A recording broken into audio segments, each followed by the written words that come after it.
The FBI launches an investigation into the online media forum 8chan in connection with the Poway synagogue shooting in Southern California. One America's Jack Posobiec caught up with author Michael Malice. Welcome back here on One America News. Michael Malice, the host of You're Welcome and also the author of the fantastic new book, The New Right. Michael, thanks so much for being on with us. Thanks, Jack.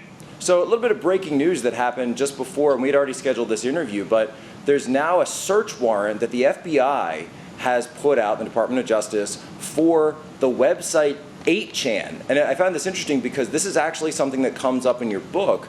However, the media is trying to spin this like the FBI is investigating the alt-right website 8chan. So can you break that down for me and break down some of what's really going on? 8chan, which is a site where a lot of memes and internet humor culture come from, which are two things that were very effective at helping Trump get elected president, it's a series of message boards. You'll have message boards discussing things like television shows, movies, Japanese cartoons, politics, so on and so forth. On one of these message boards, one of these shooters was discussing his mission. Recently, a federal search warrant has been issued to 8chan, an online message board that was frequented by the shooter of the Poway synagogue in California, as well as the Christchurch shooter in New Zealand. However, this search warrant investigation has broader implications for users of the site, many of whom had no connection to either shooter. It's a lot easier for them to say, oh, this is an alt-right hate speech board, as if it's one board instead of a group of boards.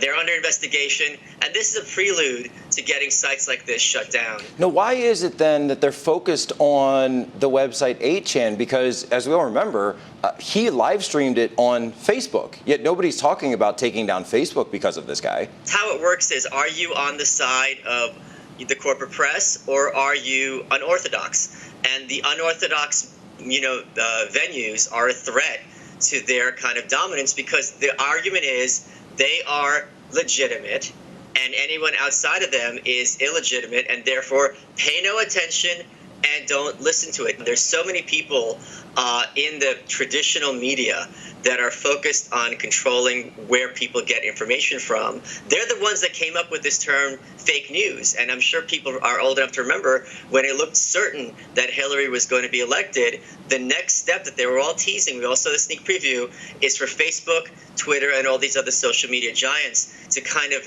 eliminate news that they found objectionable. That's not what ended up happening, and Trump turned that expression very effectively on them. But now this is kind of them trying round two. What can we do to take down these sites or to take down the efficacy of these sites that in order to lessen their impact on politics and culture? Now, how does this play out really in what you outline in terms of the New Right, the book, but also sort of the split between the New Right and traditional conservatives? A traditional conservative will say things like, oh, the media is so dumb, they keep making these mistakes over and over. Whereas the New Right would be like, okay, these people all went to college, so they're at least somewhat educated. And if they're all making the same exact mistake in the same exact way for years, at some point, this cannot be a function of stupidity because stupid people won't all say the same stupid thing. They'll say different stupid things. The beautiful thing about social media is that all these sites and reporters and networks, they're being fact-checked in real time.